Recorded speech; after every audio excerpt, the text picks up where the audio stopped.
Alright, what's up, Hustle family? We're going to jump right into it because your time is important and I recognize that. The only thing I'm going to preface this video with is make sure you're subscribed because the follow-up to this video is going to be comparing Jungle Scout, which is a paid program for product research, to Unicorn Smasher, which is a free product research, and we are going to verify the stats that we find on those with Keepa because Keepa has always proved historically, statistically accurate. But another thing is, I'm going to leave the link to Keepa below if you guys want to try it out. It's not an affiliate link. I don't get anything for sharing this video with you guys other than the peace of mind that I got to help someone understand this crazy chart. As you can see on the screen, it's a pretty crazy looking chart, and if you're new to it, then it's going to be very frustrating, very confusing, and very oftentimes time consuming trying to figure out what the heck you're looking at. The second link is if you want to follow along, if you have Keepa, I'm going to actually link to the product that we're looking at today. So those two links are going to be below, and then make sure you're subscribed. Thumbs up this video because the next video is going to be highly requested. We're going to compare that $50 a month program to a free 99 program. So anyways, let's jump right into it. When you first hop into this chart, it's going to look like this. There's going to be blue boxes, green diamonds, orange triangles. There's going to be shaded orange spots. So there's going to be all this stuff, this crazy green line. What we're actually going to do, whoa, I don't know why that happened. What we're actually going to do is we are going to unclick all of these, okay? And we're going to break it down, and I'm going to show you guys what each one of these means. Basically the important ones. So the first thing we're going to look at now that we have a blank chart here is Amazon. Now the Amazon stat is going to be this orange line, which is what Amazon is selling it at, and this orange block or shaded area is going to be in stock. So the blank areas is when Amazon has no stock of this product, for those of you that refuse to compete against Amazon. And then the parts that have the orange bar and the shaded orange area are going to be the in-stock times for Amazon. So this is when Amazon is carrying, fulfilling, selling this product themselves.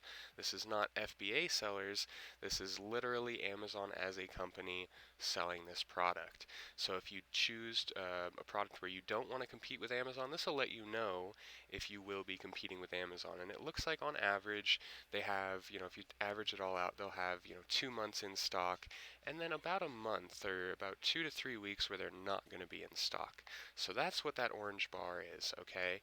Now, new is going to be people that are selling it as new. Used is going to be people that are selling it as used, and you can see the price differences here. Okay, so say at this point on August 1st, the used price was $69.99, the new price was $73.95, and then of course we can overlap it with Amazon, and we see generally when Amazon has it in stock, the price does go down. So when they're out of stock, it's up to 74, when they're in stock, it's down to 64. When they go out of stock, it's back up to around 74. When they're in stock, it goes back down to about 64. So that's a good thing to know using those three graphs there. Now the next one is the most important in my opinion. This is the sales rank. So this is what we're going to really be using to compare Jungle Scout to Unicorn Smasher. Okay, now what we're going to do is this basically tells you every time you see a little drop, that is basically the product selling. When it sells, it drops. When it goes a little while without selling, it rises, as you see here. It rises, rises, rises, and then it drops. Now we can also see that when Amazon is fulfilling it, it's dropped. So when Amazon has this product in stock, you can even see on these little white bars here, when Amazon has this product in stock, the sales rank is low, moving along. When they don't, it tends to spike. Granted, the highest spike you see is 751 in sales rank, which means this is still selling a ton, multiple times every single day. Alternatively, if we wanted to see what it sells in a day, okay, we can check the drops. 1, 2, 3, 4. So at a 100 sales rank, this sells approximately 4 times a day. Alternatively, we can look at a week and see, we can just count 1, 2, 3, 4, 5, 6, 7, 8, 9, 10, 11, 12, 13, 14, 15, 16, 17, 18, 19, and one at the end, 20. On average, this sells about 20 times a week, and if you want to keep going, you can. This is a month, this is 3 months, which is this down here on the bottom right of the chart that I'm filtering through. So for the rest of this, we're going to look at a month chart, I believe. Actually, let's look at the weekly chart, okay?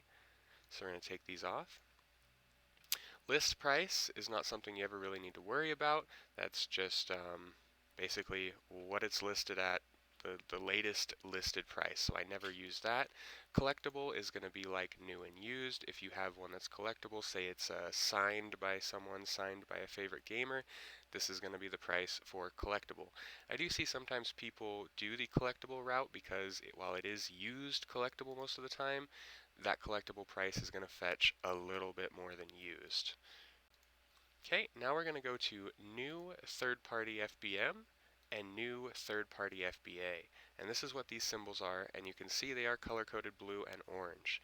So blue is going to be whenever a new person, a new seller like you or I, hops on the listing with an item, this is what you're seeing. If it's fulfilled by merchant, or FBM, or MFN, Merchant Fulfilled Network, it's going to show up as a blue square.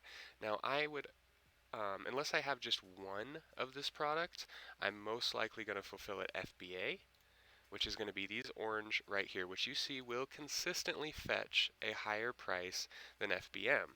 The one thing that you do want to watch out for is right here you see third-party FBA is $74.90, third-party FBM is $69.16 at this specific point in time.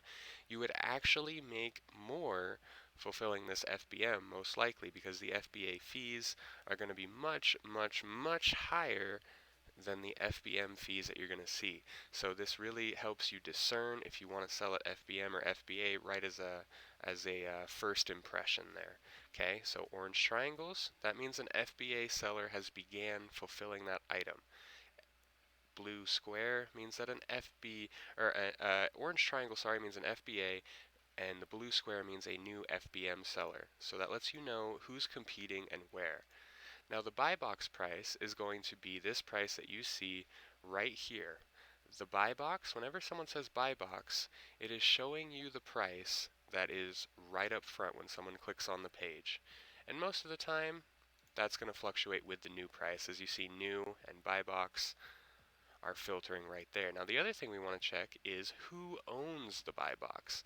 Now you can see right here, there's no prime sticker on that. So right now, it's going to be a third-party FBM. Okay, you see that?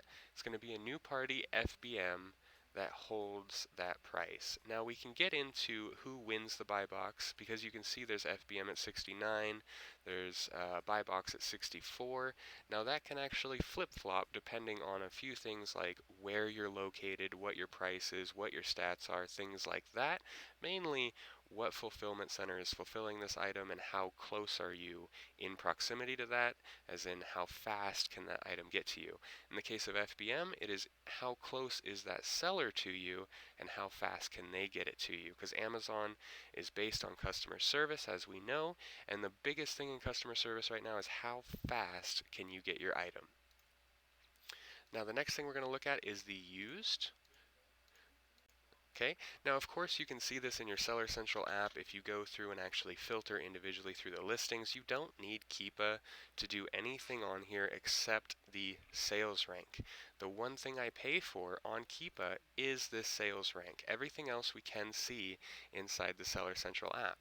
And you can see the prices reflected here based on used very good, used like new, and you can see that there's very rarely one that gets listed as used acceptable. This is going to be something that has no box, has scratches, maybe a joystick is kind of sticking or a button is sticking.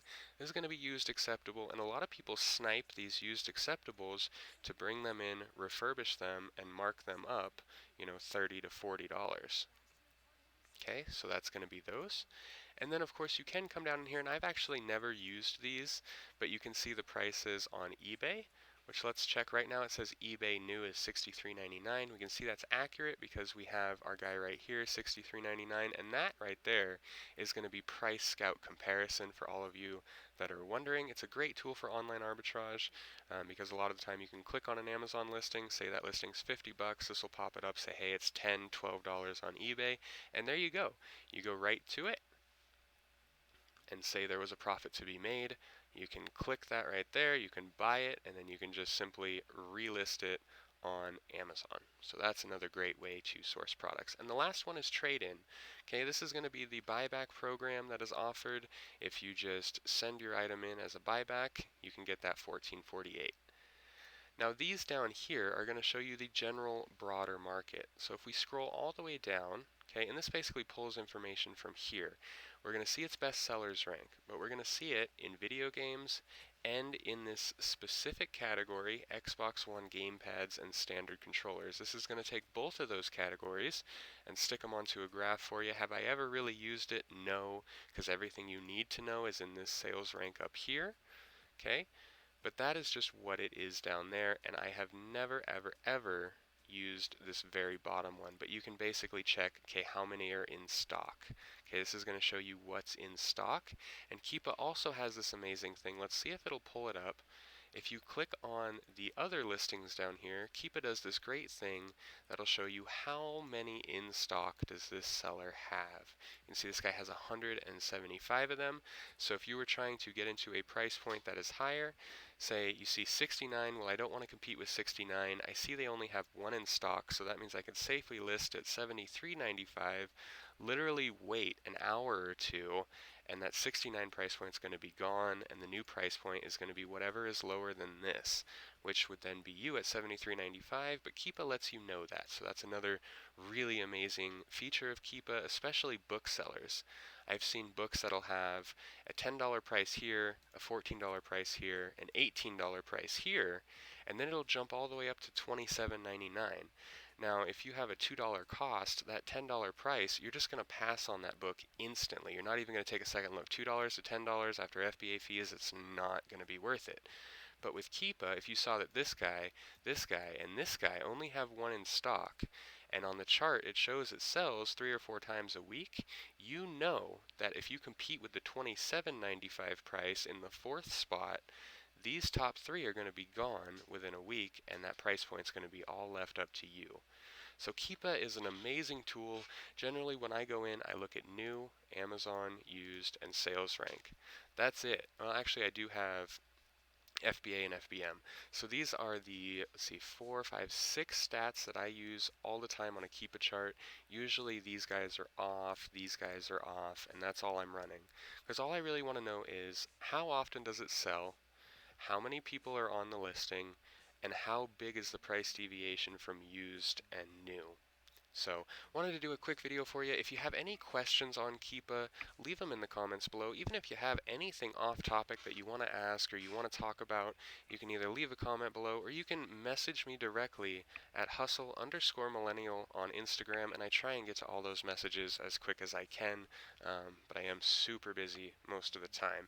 But don't forget to subscribe, hit the thumbs up button, because up next we are going to be comparing Jungle Scout, which let me show you. If I type in Xbox controller, okay, if I pull up Jungle Scout, in case you've never seen it, Jungle Scout, if it'll come up here, Jungle Scout's going to show me basically what's selling, how often, what the median price is. It's going to give me a bunch of data, okay? Now I pay 50 bucks for this tool, but on the flip side there is Unicorn Smasher, which at face value looks exactly the same. So why would you pay $50 a month for Jungle Scout versus Unicorn Smasher? And this is something that I'm actually wanting to break down myself to know if that Chrome extension on Jungle Scout's actually worth it. So next time we're going to be comparing Unicorn Smasher and Jungle Scout to see if we can save some people that $50 a month subscription fee. Now granted, that's not the only thing you get with Jungle Scout. There are a lot of other bonuses, but if you just want the comparison on the extension, we're going to check those out for you, break them down using Keepa, which is why I wanted to put this video out so you know what we're looking at when we do look at Keepa, and we're going to see what's better. But as always, guys, keep learning, keep growing, keep expanding the boundaries of what you think is possible for yourself, for your business, for your life, for your goals, and I guarantee you in a few years from now you're going to find yourself way farther down the road than you ever knew was possible. But as always, guys, get out there, just keep on hustling, keep on growing. Like I said, keep on learning.